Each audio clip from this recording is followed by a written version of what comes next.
Et c'est la mi-temps de la réforme des retraites ici à l'Assemblée nationale. Bienvenue sur le HuffPost. On se retrouve à l'issue d'une première période qui aura vu s'affronter deux blocs bien organisés, le gouvernement et l'opposition. Oui, Anthony, effectivement, mais des échanges très tendus, des coups bas, des discussions hachées. Et même dans le camp présidentiel. Absolument. Du côté de la majorité, les choses ont bien mal commencé. Plusieurs députés ont même fait part de leurs doutes sur la stratégie de l'entraîneur avant même de rentrer sur le terrain. Si ça n'évolue pas, je ne voterai pas cette loi. C'est ça, et puis il faut dire que les députés n'ont pas du tout été aidés par leur gouvernement. Les ministres se sont montrés en grande difficulté pour défendre sur certaines incursions adverses.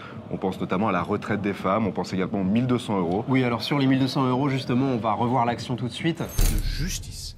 Avoir une pension minimale garantie à 1 200 €. On n'a jamais dit que nous allions donner 1 200 € à tout le monde. Ah là là, Anthony, regardez-moi ça, c'est vraiment à montrer dans les écoles, quoi. Ah oui, il est bien en jeu, on peut le voir clairement. Alors à gauche, on s'est engagé dans le combat à corps perdu, mais avec quelques malheureux excès, Anthony.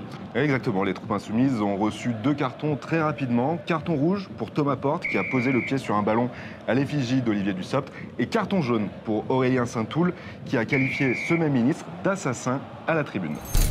Vous êtes un imposteur et un assassin. Ouais, ça, on veut vraiment pas voir sur les terrains, Anthony. Ah non, clairement, on veut pas le voir. D'autant que la stratégie très offensive des Insoumis n'était pas partagée par tous dans la même équipe. Ah non, non, non. En fait, pour résumer, toute la gauche a voulu se dépêcher pour aller le plus vite possible au vote, alors qu'à l'inverse, les Insoumis voulaient ralentir au maximum. Exactement, et ce, quitte à affaiblir un peu la cohésion de groupe. Et à droite, on peut dire que le groupe ne vit pas très bien non plus. Non, effectivement, les Républicains ont eu toutes les peines du monde à afficher un front uni.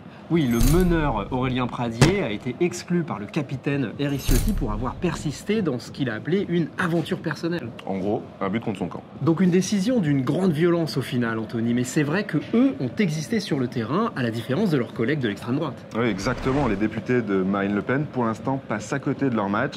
Alors, ils ont bien tenté quelques coups, comme le dépôt d'une motion de censure en toute fin de période, mais ça n'a pas réellement marché. Donc globalement, on peut dire qu'ils sont très très discrets sur le terrain. Mais ça fait une semaine que dure cette escalade verbale qui, je crois, a atteint peut-être aujourd'hui son apogée.